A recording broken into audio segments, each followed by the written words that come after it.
পূর্ব বর্ধমান জেলার কালনা মহকুমার বিভিন্ন জায়গায় সর্বভারতীয় তৃণমূল কংগ্রেসের ডাকে আরজি করের ঘটনার দোষীদের ফাঁসির দাবিতে এবং বিজেপি ও সিপিএম সহ বিরোধীদের সারা রাজ্য জুড়ে অরাজকতা সৃষ্টি করার প্রচেষ্টায় প্রতিবাদে পূর্বস্থলী ২ নম্বর ব্লকের পূর্বস্থলী থেকে পারুলিয়া বাজার পর্যন্ত একটি প্রতিবাদ মিছিল অনুষ্ঠান অনুষ্ঠিত হয় এদিন শনিবার বিকাল আনুমানিক 4:30 নাগাদ। এই প্রতিবাদ মিছিলে উপস্থিত ছিলেন পূর্বস্থলী উত্তরের বিধায়ক তপন চট্টোপাধ্যায়, পূর্বস্থলী ২ নম্বর ব্লকের ব্লক সভাপতি বদরুল আলম মণ্ডল, ব্লকের যুব সভাপতি রতন ঘোষাল সহ তৃণমূল কংগ্রেসের প্রায় কয়েক হাজার কর্মীবৃন্দ। যুগান্তর সংবাদ।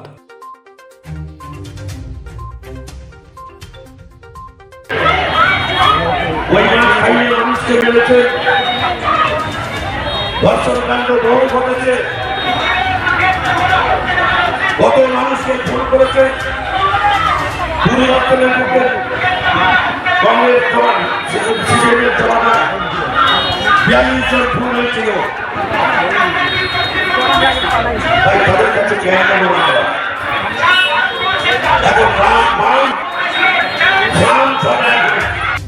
ঠিক ভেঙে এখন বাচ্চাদের দলে ঢুকে এই পশ্চিমবাংলাটাকে নৈরাজ্য সৃষ্টি করার জন্য আজকে উঠে পড়ে রেখেছে। তাই আপনারা সবাই ন্যায্য বিচার পাবেন। মমতা ব্যানার্জির দায়িত্বে আছে। মমতা ব্যানার্জি যখন বলেছে এদের ফাঁসি চাই, এদের নির্যাতে তার বাবা এবং মা সমস্ত রূপে আস্থা রেখেছে মমতা ব্যানার্জির উপরে, মুখ্যমন্ত্রীর উপরে, মুখ্যমন্ত্রীর বাসভবনের উপরে আস্থা আছে। আমাদের এই ধিক্কার পথসভা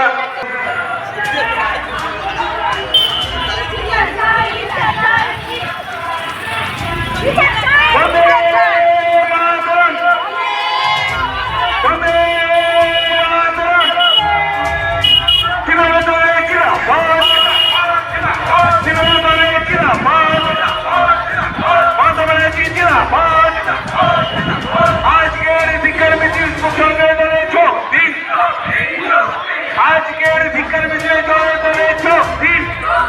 বন্দে মাতরম, বন্দে মাতরম।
ধর্ষণ একটা সামাজিক ব্যাধি,